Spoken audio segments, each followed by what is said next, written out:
All right, listen up, y'all.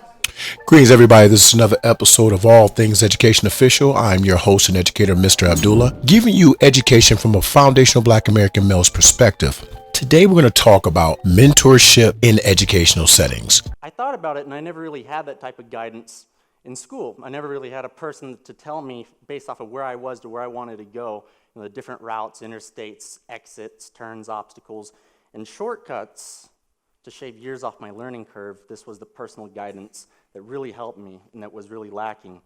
But most importantly, what he did and what all of my best teachers and best mentors have done is they've all taken the time to diagnose my particular learning style, not student number 230, but first name, last name, here's your strengths, here's your weaknesses, and then almost customize and tailor something unique to me, and that really worked. And what I found was, with the millions of the kids that are falling through the cracks, the thing that protected me the net was, it was an education net that wasn't really there, because the net that catches most students is so specific, where if you excel at rote memorization, repetition, note-taking, and you thrive by academic standards by that, and you're caught in that net.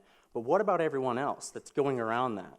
We have so many people passing through and falling through the cracks because our net is so narrow on the type of potential we deem acceptable. As you can see, I think the gentleman adequately and beautifully displayed and discussed the importance of mentorship.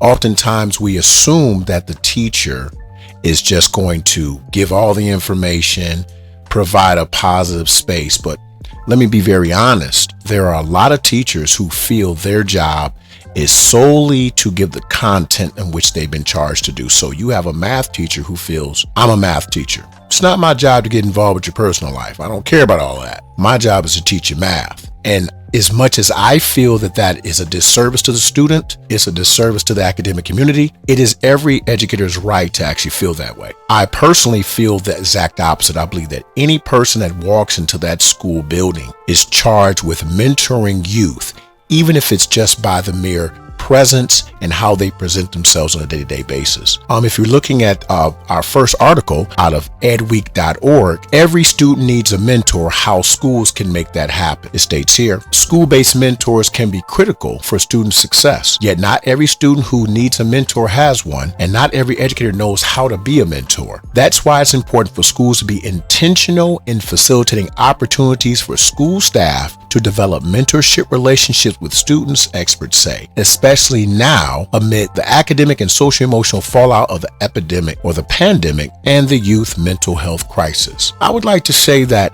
I have worked in schools that have always believed in mentorship. Currently, I am the lead of my mentorship program. It is just myself and 26 young men. I'm stretched pretty thin, but because of the nature of my position, I'm able to visit them in classes, have conversations, meet with them weekly, plan events, plan activities, work with them, and just interact with them throughout the school day. Unfortunately, programs such as mine don't exist in every school. Also, I have been a part of my fraternity. I was the director of educational activities, where I did push strongly for mentorship. My current chapter is still pushing forward with mentorship efforts. And I think that if we are going to push our children across the finish line, we've got to give them something that they need to look at, see, and want to emulate. One of my greatest accomplishments has been one of my mentees. He is like a son or a little brother. He's like all things to me.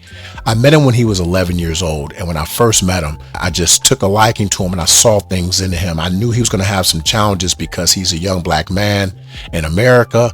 But when it came to academics and just having a solid foundation, he had that. And I just wanted to pour into him like I did all young men, but I took him in particular under my wing, and I foresaw him becoming a member of my fraternity when he was 11. I told him that. I said, you're going to be a member of my fraternity. You're going to be an alpha. And I worked with him from 6th, 7th, 8th, 9th, 10th, 11th, and 12th grade, even his freshman year of college. And lo and behold, he became one of my brothers. He's about to graduate this upcoming year. He'll be going on to his master's degree program, and he's doing exceptionally well.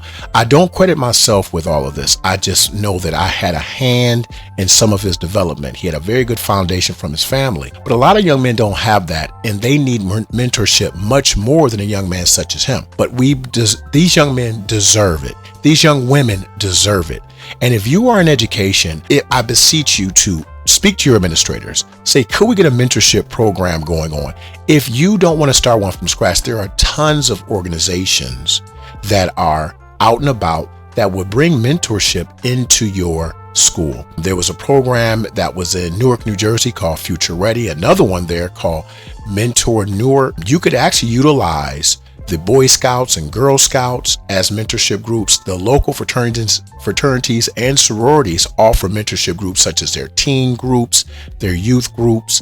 For example, the Alphas, we have Alpha Esquires. The Omegas have Omega Lads. You have the Sigma Beta Club. You have Kappa League. You have Aka Teens. Delta Sprites, Delta Teens. You have the Zeta Phi Beta. They have Arcanettes and Amikettes and Pearlettes. And the Sigma Gamma roles, I'm not really sure. I really should have known that, but I don't. But I do know all of them have organizations that they pour into to give youth a leg up, give them a little bit more understanding of how life should and could be. I would say, if you are not in education, reach out to these organizations and implore them to say, hey, why don't you come to my child's school? If you are in education, you should be speaking to your administrators, your higher ups, your assistant superintendents, your superintendents, whoever you can get to listen to you, because our children are very deserving. They need it, because a lot of times we've made decisions because there was no elder in front of us to tell us these are things you're going to look out for, you're going to need. Once again, this is Mr. Abdullah with another episode of All Things Education Official. Please hit that subscribe button, comment, like, and share.